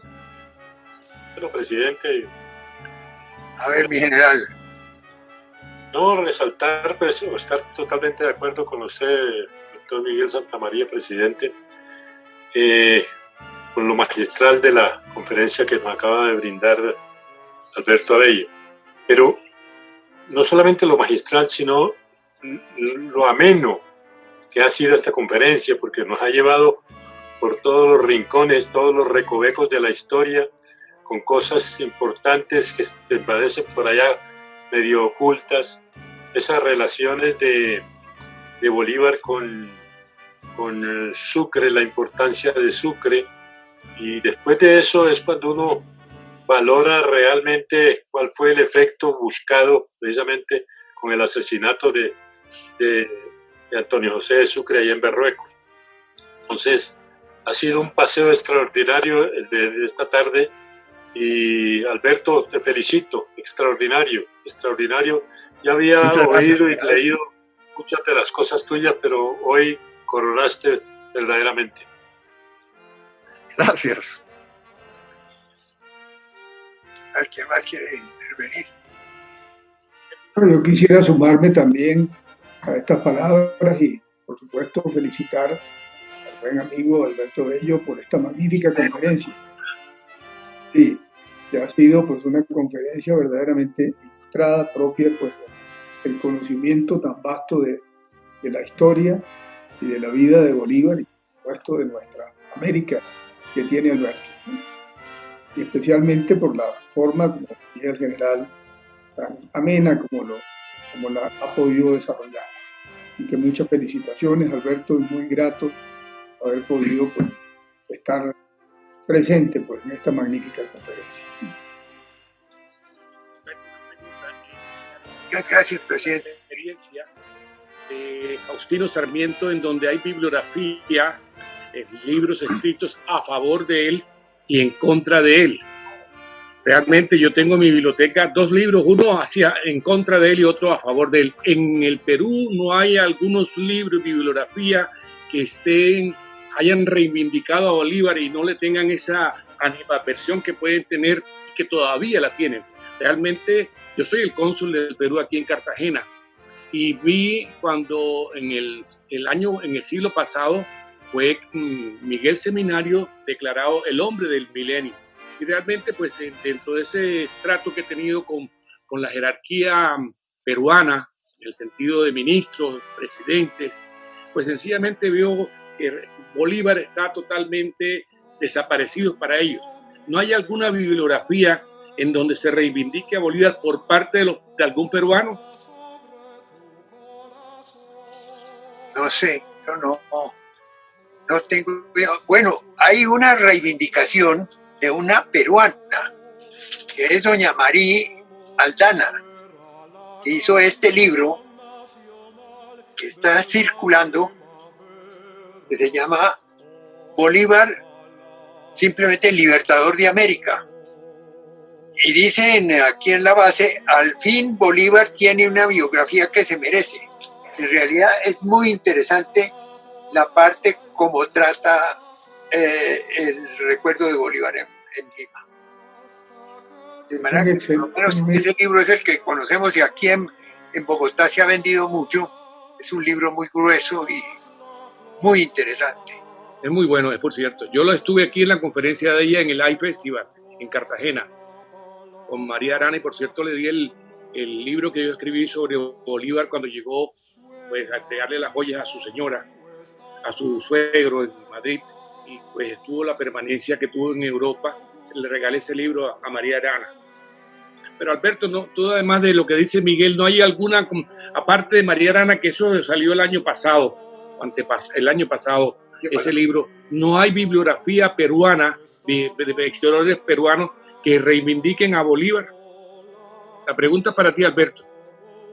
Mira, yo creo que si en alguna parte que hicieron a Bolívar, lo exaltaron, lo acompañaron, le dieron el Palacio de la Magdalena, lo siguieron en todas las cosas, es decir, las muchachas más bellas inventaban que salían con Bolívar solo para sentirse orgullosos de estar con él, fue en Perú. Perú no existiría sin Bolívar, estuviera desintegrado, estoy absolutamente seguro de eso. Pero Bolívar se va y los deja huérfanos, y vienen las guerras civiles, las guerras intestinas, y como algunos de los que fueron presidentes lucharon contra la Gran Colombia, como en el caso de Lamar, había nacido en la zona de lo que es Quito, hoy Ecuador, entonces él quería que esa zona pasara a Perú porque la Constitución de Perú decía que para ser presidente había que haber nacido en territorio peruano. Entonces Lamar fue presidente. Gamarra, pues los problemas con la señora y esos unos amores ahí que tuvo con Bolívar, inclusive decían las malas lenguas, los chismosos, ¿no? Decían que cuando Manuelita, ella tenía que anunciarse porque ella era militar, ella llegó a coronel en esto de Bolívar antes de entrar al palacio, pero un día no estaba el guardia y entró y de repente encontró a Bolívar en la cama esa gigantesca de la Magdalena, pero él era chiquito, ¿no? Y muy desarreglada la cama y un zarcillo en la almohada de diamantes, muy especial, que solo una persona tenía en Lima. Entonces, Manuelita, la única vez que agredió a Bolívar en su vida, en un momento explicable, arañó el rostro de Bolívar y al otro día Bolívar tenía que instalar el Congreso. Y no lo pudo instalar, pero ella estuvo haciendo depuraciones, todas las cosas, estaba arañado y tal. Pero esto fue un chisme que trascendió y el esposo, que era un general aguerrido importante y que fue presidente del Perú, pues le hizo una guerra a Sucre y otra guerra a Bolívar. La guerra a Sucre fue solapada, pagando gentes para que lo asesinaran en Bolivia, que no pudieron hacerlo. Y aquí sí, Sucre va a derrotar a Lamar y a Gamarra, los va a derrotar a los dos en el portete de Tarqui. que es una de las gestas de Sucre más importantes, que era para salvar la Gran Colombia militarmente. Eso aquí todavía no tiene ni dimensión de lo que era Colombia, porque hay un problema. Los ecuatorianos no se sentían ni granadinos ni venezolanos, y los venezolanos no se sentían ni granadinos ni quiteños. Señor presidente, le quiero agradecer por su invitación a esta extraordinaria conferencia.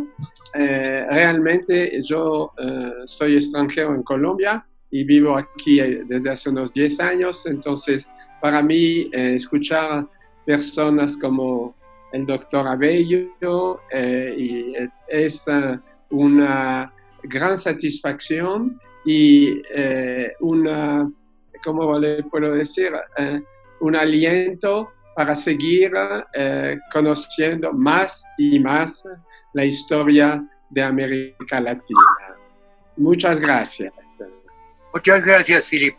Philippe Montanar es el presidente de la Sociedad Napoleónica de Francia. Por eso es muy interesante su comentario. Carlos Ochoa.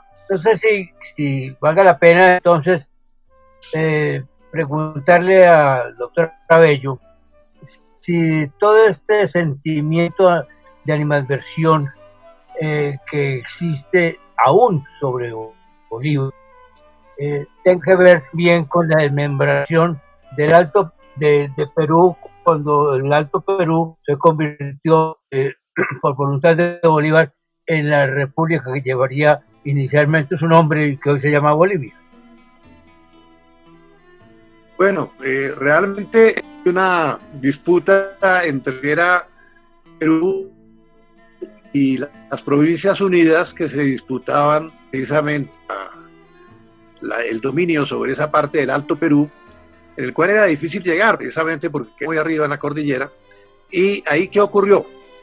Cuando Sucre le plantea a Bolívar la necesidad de darle autodeterminación a los pueblos del Alto Perú, que en ese momento no está en manos de España, ni en manos de los peruanos, ni en manos de los argentinos, Bolívar al principio se opone, pero después le dice que es una buena salida política, y cuando viaja con Sucre a lo que hoy Bolivia, pues va a aceptar y que se hace el lugar donde se va a plantar por primera la constitución de Bolívar, ¿no? La constitución que le había hecho, y la capital se va a llamar Sucre. Obviamente eso no le gustó a algunos argentinos, aunque en el momento que se hizo le aprobaron a Bolívar Sucre, hubo conversaciones con dirigentes argentinos muy importantes y todo el sector federalista hubo que esa parte fuera independiente. Y también, ¿por qué? Porque les daba mucho miedo que Perú fuera tan fuerte, de las Provincias Unidas hacia un futuro. Y fuera de eso, pues algunos peruanos también se molestaron porque consideraban que ellos debían ser los dueños del Alto Perú, donde no estaban ejerciendo soberanía en ese momento, porque más bien lo que se estaba era en ese momento despedazando el país. Entonces lo que se hizo era dar dos regiones manejables, ¿no? Que eran el Alto Perú y el Bajo Perú, para que subsistieran como naciones libres. Eso fue lo que creó Bolívar, lo que claro a algunos no les gusta. Pero estos personajes de historia, como puede ser Napoleón, como puede ser Bolívar, todos ellos, hacen las cosas para que les gusten a las personas, sino mirando en el futuro. Por supuesto.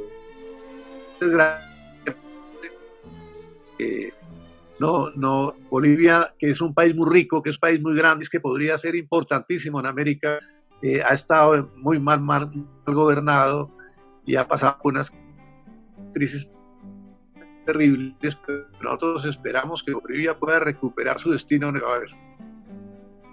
Bien, gracias Alberto.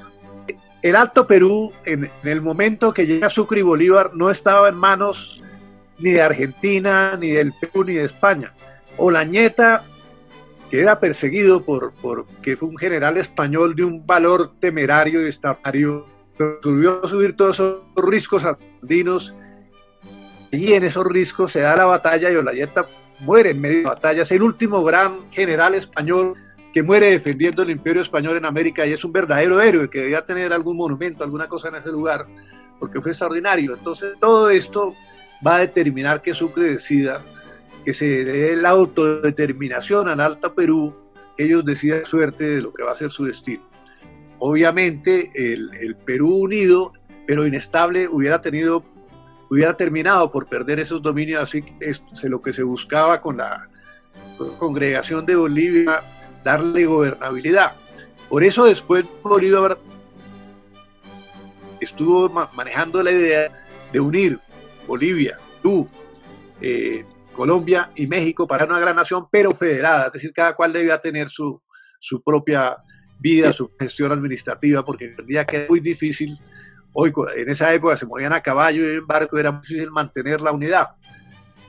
Fue el gran problema de América, y después que surge un nacionalismo falso, porque todos hablábamos español, teníamos la misma religión, las mismas tendencias, las mismas costumbres, los mismos males, hasta los mismos sueños del futuro, y surgen unos nacionalismos fomentados desde fuera por imitar a Europa, que no eran necesarios. Entonces mantener unido el continente fue posible porque, bueno, Bolívar murió joven, su posible heredero, que era Sucre, pues lo asesinan. Entonces no se dio, y no había más personajes que eran influencia en toda América para como lograr ese escenario, ¿no? Porque las instituciones eran muy débiles, la democracia era inestable, los ejércitos pues muy indisciplinados, mientras estuvieron liderados por Bolívar y Villos, y obviamente mucha gente que imitaba la democracia francesa no querían gobiernos fuertes, Erika, porque pensaban que había que darle todo el poder a los parlamentos, y pues hemos llegado a la decadencia en que estamos hoy por esa razón. Quiero felicitar de la manera más sincera y diría yo con mucho fervor a mi amigo Alberto Abello. Hoy nos ha ofrecido una magnífica, extraordinaria conferencia. Yo creo que este tipo de actos que ha promovido don Miguel Santamaría realmente lo enaltecen a él, son una manera de enaltecer la historia de Colombia y de los hombres que han sido importantes no solo en Colombia, sino en todo el universo como lo ha sido Bolívar.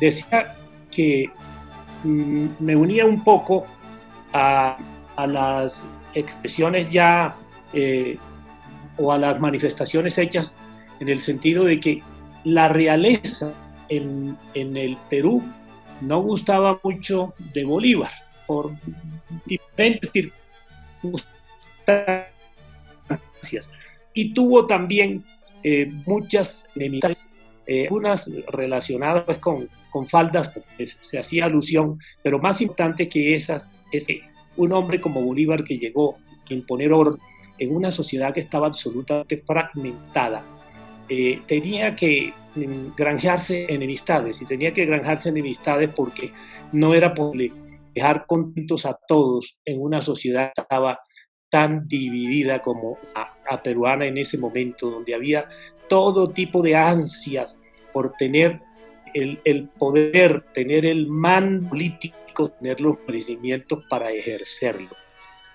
Eso por un lado. Y por último, quise anotar en el Perú, porque en ese momento pues el Alto Perú era importantísimo por toda la riqueza de plata que tenía.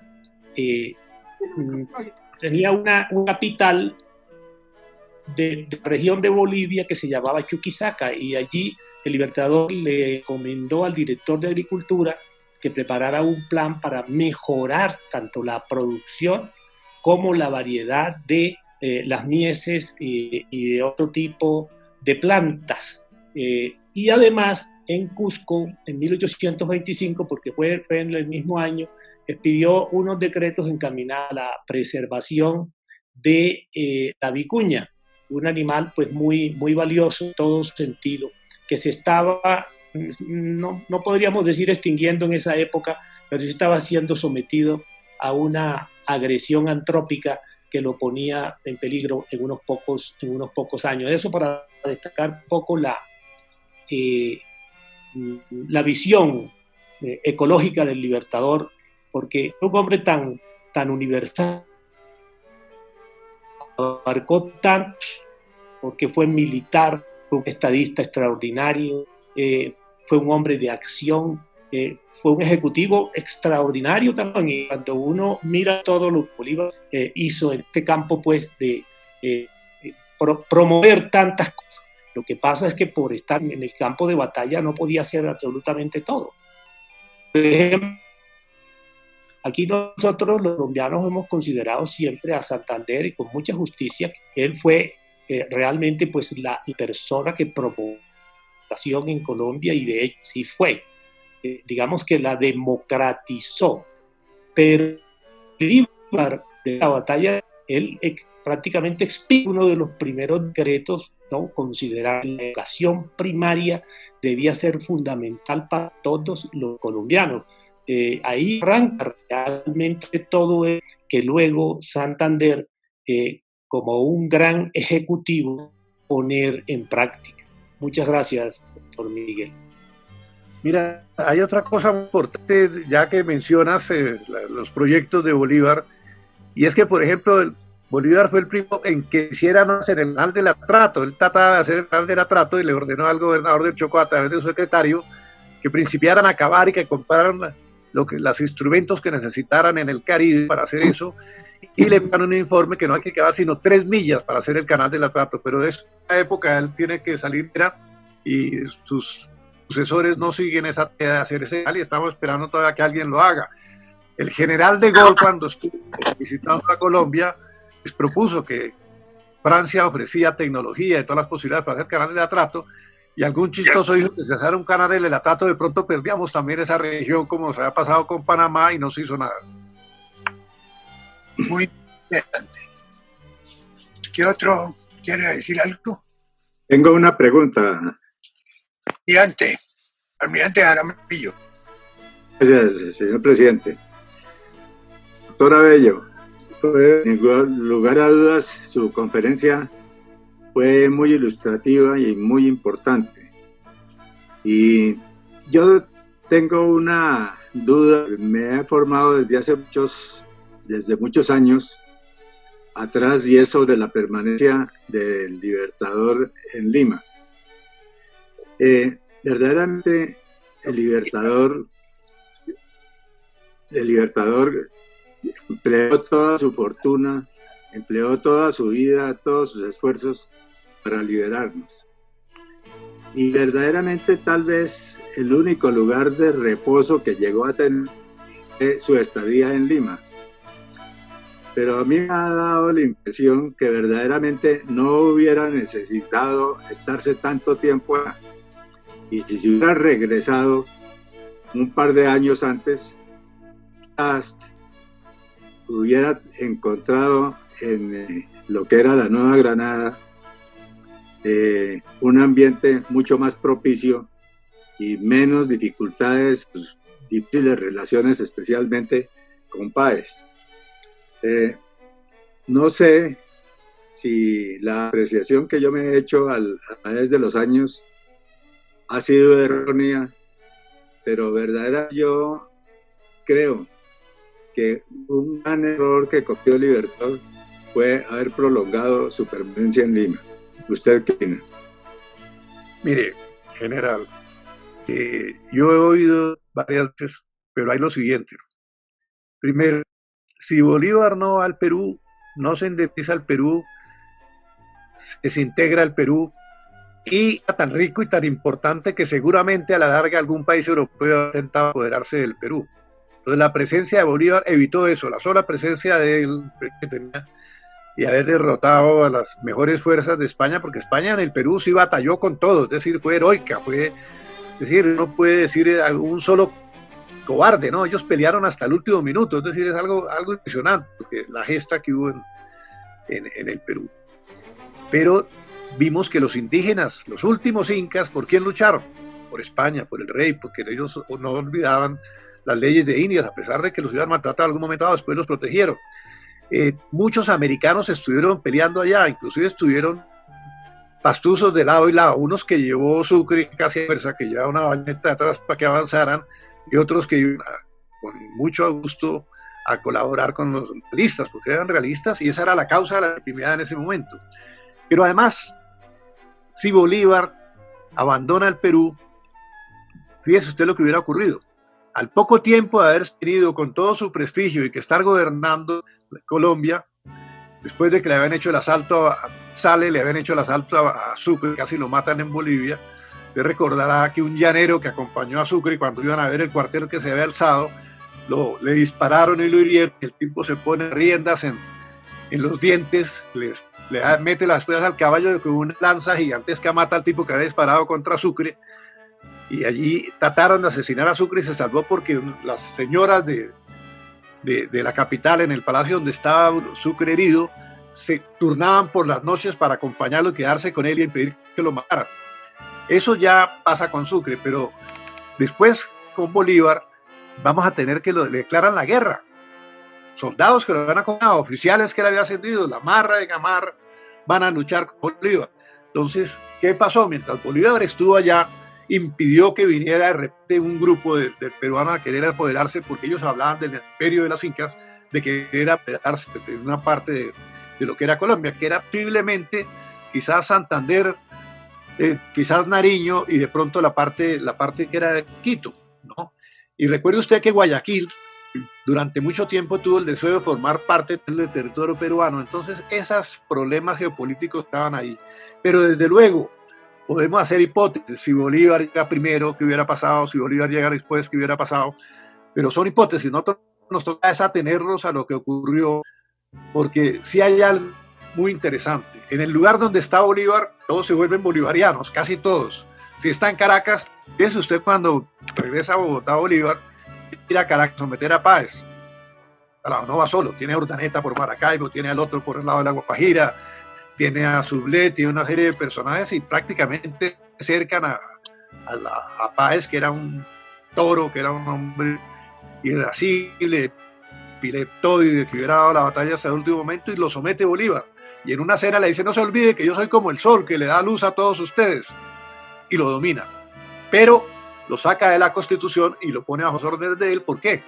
Porque Bolívar se lo había dicho Santander en una carta, mucho después de que le quitan los poderes de manejar el ejército en Perú, le dice, mire, yo sé que el Congreso, República, y el poder ejecutivo de mi amistoso amigo fueron los que me quitaron a mí prácticamente el mando. Entonces él sabía de lo que estaba haciendo Santander, que es explicable también. Después de que cumplió esta independencia, cada cual busca el acomodo. Eso es como cuando hay un terremoto. Después del terremoto todos quieren acomodarse y tenemos que entenderlo y no podemos prejuzgar. Claro, hay algo que no entienden algunos, que es la grandeza, la inteligencia superior, la importancia de Bolívar, que algunos de los que quieren apoderarse del poder no la entienden, pero los pueblos sí. Por eso los pueblos, inclusive cuando Bolívar sale de Bogotá, camino de irse para Europa y a la muerte de Santa Marta, espontáneamente la gente en todas partes a darle vivas. Cuando llegó a Caracas, la gente enloquecida. Cuando sale de Lima, lo mismo. Una época que no había televisión, que la prensa era muy débil, que no había propaganda, que no había nada. Ese hombre de a caballo, que debemos recordar dos cosas. Una, que era de a caballo. La figura del pueblo tenía caballo porque siempre estaba montando y estaba en acción a caballo. Y la otra, de bigote. A pesar de que la historia nos lo muestra en la Plaza de Bolívar, tenía sin bigote, muchos cuadros y todas las cosas. Él hasta el año 28 siempre tuvo bigote y era el típico militar de estilo español, porque había sido teniente del ejército español, como cosa curiosa también. Entonces, sí, es posible que si Bolívar se venía antes, algo hubiera pasado. Pero digamos, las corrientes de la historia, las corrientes de pensamiento ya estaban. El San Bartolomé, que era manejado por los de la Ilustración, donde había habido la reforma de estudios, eran los jóvenes becados, como Santander, que era sobrino del cura Omaña, como Márquez, todos esos que han sido becados, para que sirvieran al rey. Entonces ellos lo van a hacer con lo que saben, con el derecho y la administración, que se había llevado a la exageración. Por ejemplo, en Lima se llegó en aquella época, que el papel era tan costoso y tan escaso, a tener un expediente de más de 40.000 folios.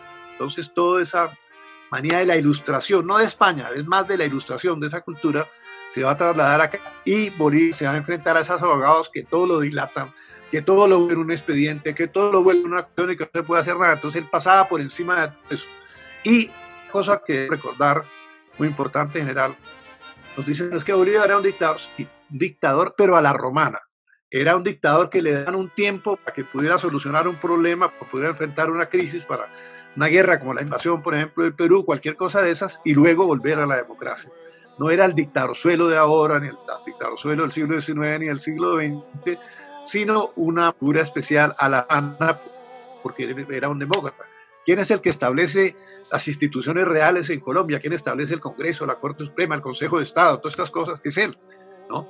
Pero le luchar con un medio que ha conocido la democracia en 300 años, que no sabía qué era eso.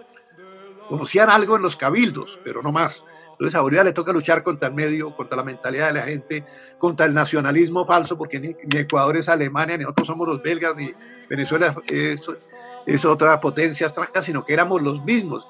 Para él eso era lo mismo, había que mantenido, pero para los otros tenían su patrecita, tenían un sentido parroquial de la vida, se enfrentaba a esa mentalidad abierta, a esa mentalidad universal y a ese criterio geopolítico de Bolívar que pensaba todo en grande. Por eso piensa lo de Panamá, podemos decir que fue el antecesor de las Naciones Unidas y desde luego de la que se está celebrando ahora, donde otro gran colombiano, eso hay que recordarlo, nadie lo ha mencionado en estos días, es don Eduardo Zuleta Ángel, que era jurista, que era abogado, que era diplomático, que era internacionalista, tratadista, catedrático. Él fue nombrado para que formara el comité, presidiera el comité preparatorio de las Naciones Unidas en Londres, y él fue el que preparó la creación de las Naciones Unidas, porque en aquella época éramos 20 y pico de países latinoamericanos y 50 y pico de países que formaron las Naciones Unidas, podíamos ejercer ahí un papel importante. Y Alberto Lleras Camargo, a su vez, tomó la Carta de San Francisco para crear la Organización de Estados Americanos con un modelo de tipo bolivariano.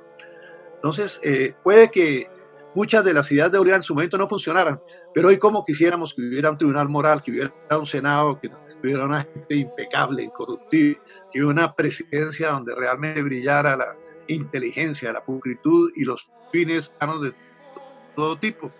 Esos son los ideales de Bolívar que queremos para esta sociedad. Que, por ejemplo, él preguntaba a cuál era el mejor gobierno, el que diera la suma de mayor felicidad posible, o sea, el que diera bienestar, que diera trabajo, seguridad, el que diera orden, que todo es todo lo contrario de los que esos gobiernos de izquierda han logrado para medir la destrucción de todos los valores de la familia, del Estado, la miseria generalizada. Entonces yo creo que esas ideas de Bolívar, no solo el ejemplo, están hoy más vigente que nunca, y por eso creo que esto hay que trasladarlo a la juventud, para que conozcan el ideario bolivariano verdadero, sin falsificar, y que vayan a las fuentes del pensamiento de Bolívar, a la Carta de Jamaica, al Manifiesto de Cartagena, a su discurso de Angostura, que es extraordinario. Ese discurso de Angostura es máximo. Cuando él, que tenía todo el poder, en aquella época tenía el poder ejecutivo, el poder lectivo, el poder, todos los poderes se los habían dado y lo llamaban libertador, él los entrega todos en Angostura para que sea una democracia y se quede una nación unida con Colombia.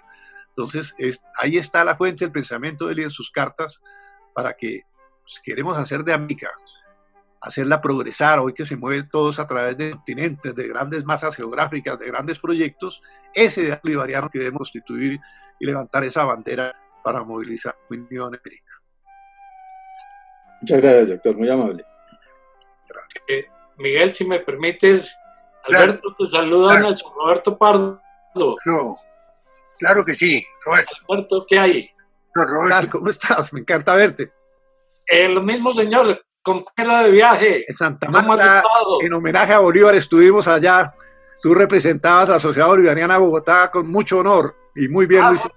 No, muchas gracias, eso fue por gentileza de nuestro presidente Miguel. Sí, fue una grata compañía y tu disertación esa noche fue espectacular, como ha sido el día de hoy. Y por eso te quiero saludar y felicitar. Te agradezco. No, yo he oído aquí hoy ese estimulante de nuestro embajador en Argentina y en España, que es un personaje extraordinario y que no solo habla muy bien y maneja el idioma y maneja la literatura, sino que además es experto en el idioma y es ya miembro de la Academia de la Lengua, pero ganada por méritos escritos, no por echar lengua. Muy bien. Me abrumas, mi querido Alberto, también con palabras. Dejemos que Roberto termine. No, muchas gracias y te saludo también, Carlos. Me da mucho gusto de verte. Recíprocamente, un abrazo muy afectuoso también para ti, Roberto. Gracias, señor. Bueno, quizás un poco si con la venia del presidente, yo creo que el pensamiento Bolívar lo han desfigurado, lo han desvirtuado muchas veces. Incluso la misma constitución boliviana.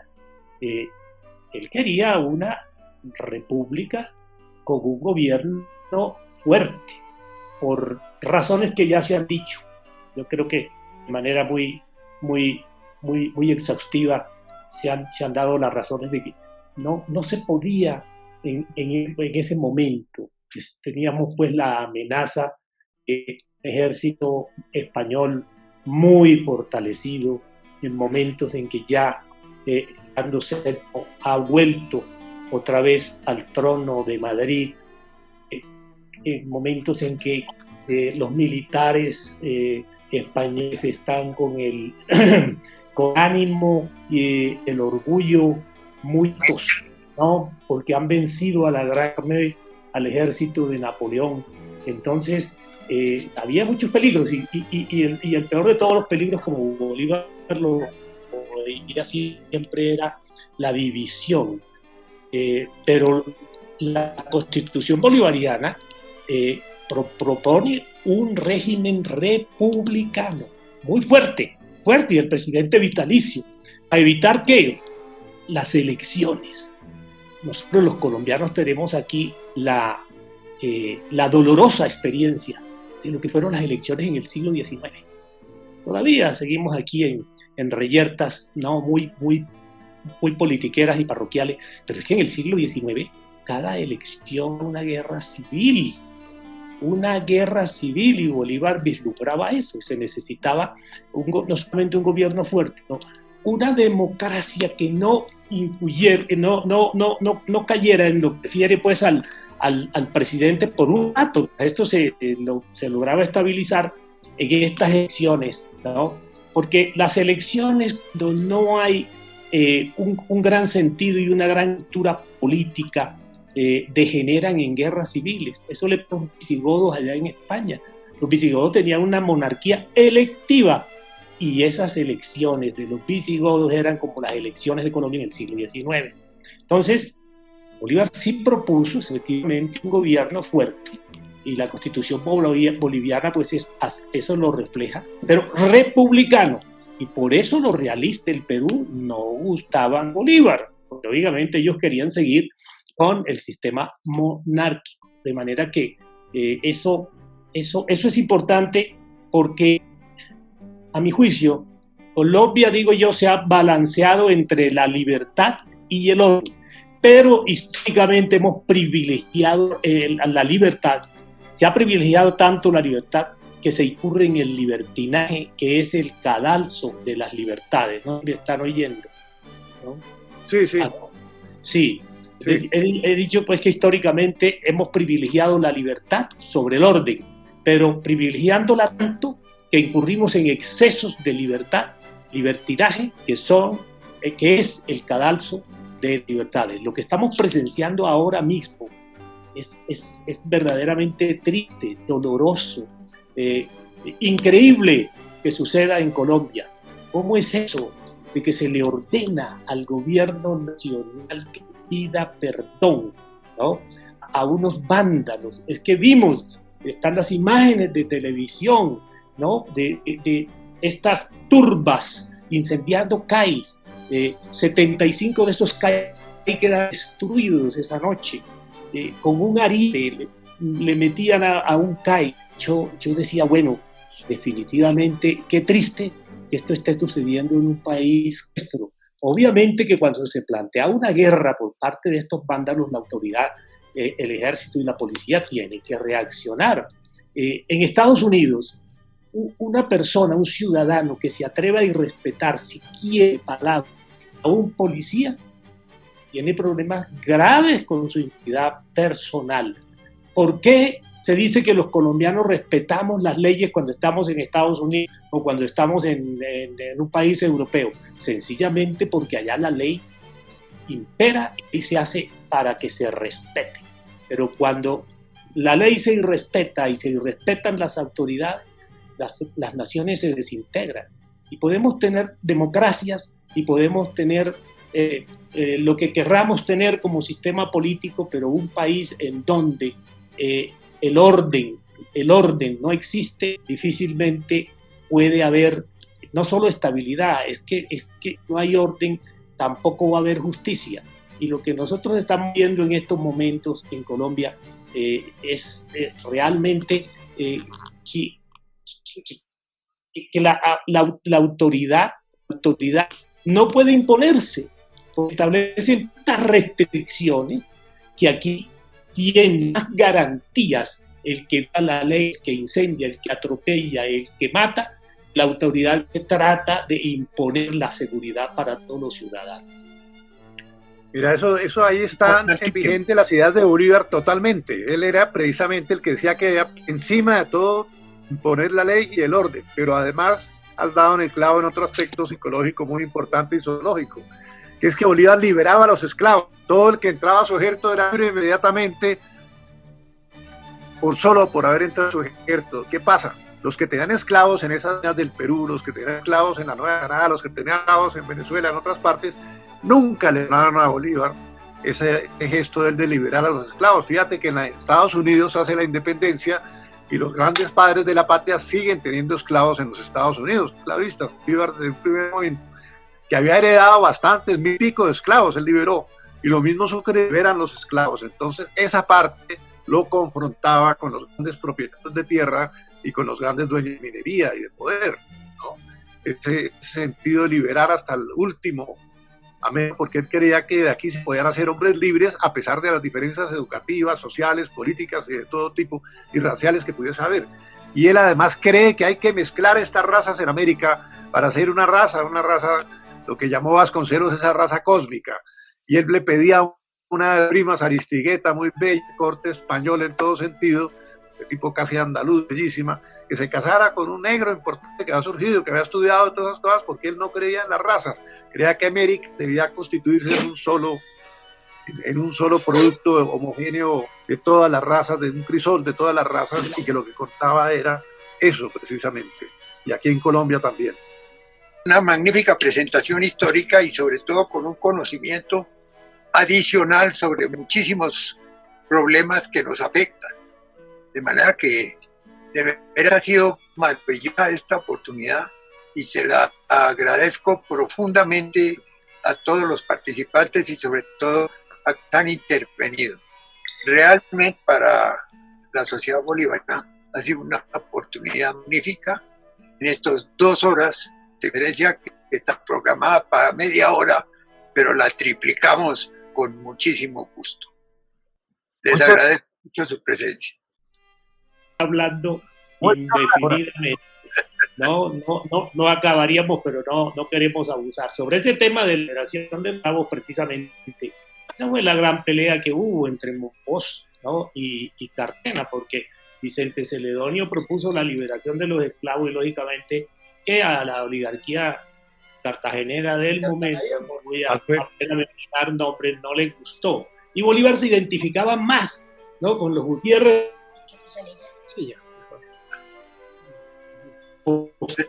De independencia absoluta, sino por temas como este, de los esclavos, que lógicamente a los que eran latifundistas y utilizaban muchos esclavos, pues no solamente no les importaba, sino que les preocupaba muchísimo que hubiese liberación de esclavos. Miguel, ya no quiero abusar de tu paciencia, pero es que esto... Bueno, pueden durar toda la noche. Sí, pero ha sido excelente. La tertulia ha sido maravillosa. Sobre todo muy edificante y sobre todo llena de anécdotas y de principios y de notas históricas que son absolutamente iluminantes para la gente que está escuchando nuestros programas. Muchas gracias. Miguel, una pregunta para otra oportunidad. ¿Cuántos muertos produjo la independencia de Colombia? Yo le preguntaba eso a María Arana, Cartagena, ahora en enero, en el AI Festival, y no me los puedo contestar. Realmente, por lo menos una suma X, una cifra aproximada. Mira, nadie lo ha dicho. En la guerra de independencia, en la zona que es la Nueva Granada, no llega a participar el 1% de la población. Fíjate que son ejércitos muy pequeños, de 1.000, 2.000, 3.000. Ya cuando se organiza mejor ya Colombia, le pueden dar al Perú 5.000, 8.000, pero es un porcentaje de la población, hablamos de 2, 3 millones de habitantes, es un pequeño porcentaje el que participa en la guerra, el resto de la población no participa, ¿no? Eso a diferencia de las guerras modernas, donde se bombardea hasta la población civil. En esa época todavía no, aunque había saqueo, ¿no? Por ejemplo, el Negro Primero, que fue uno de los guerreros interesantes de los realistas, porque los realistas eran antiguos esclavos, algunos de origen criollo y otros de origen español, que se rebelan contra los altos mandos locales, contra los Bolívar y contra los Rivas, contra toda esta gente, y estos se iban. El Negro Primero, cuando Bolívar le pregunta, ¿y usted por qué fue realistas? Dije, porque yo veía en mi pueblito allá que llegaban con una bolsa de oro, los que se iban con los realistas. Esa bolsa de oro era del saqueo, era del dello, de todas estas cosas, porque era una guerra terrible, allá fue guerra-muerte. Entonces ellos buscaban crecer, pero además la movilidad social se logró a través del ejército, porque usted podía entrar abajo, y si era valiente, si era decidido, como esos llaneros y tal, llegaba a general. Entonces, esto cambió también la sociedad y la estructura de la sociedad en aquella época de una manera era muy interesante. Hay un francés que tiene un libro muy importante donde toca esa serie de temas, esto lo dio la Universidad Nacional, y realmente la movilidad social que hubo entre el ejército creado por Bolívar es total, y además era una verdadera universidad. Bolívar en el llano una vez estaba, él almorzaba generalmente con los ingleses y con algunas otras personas, normalmente era un almuerzo de 40 personas, le gustaba el champán, un par de copitas y eso, y lo acompañaban los altos oficiales, pero de repente sentaba a la mesa un sargento, un cabo, un soldado, para que aprendiera a coger los cubiertos, para que aprendiera a comer mejor. Y cuando estaba en Bogotá, en las casas de Bogotá, no se acostumbraba a sentarse a la mesa, porque había muchos servicios, la gente del servicio les acercaba una mesita donde estaban sentados, y Bolívar le gustaba comer en un comedor e invitar a la gente que simpatizaba, a los cónsules, a las personas. Entonces tenía un sentido también de en la mesa educar y en todo momento educar.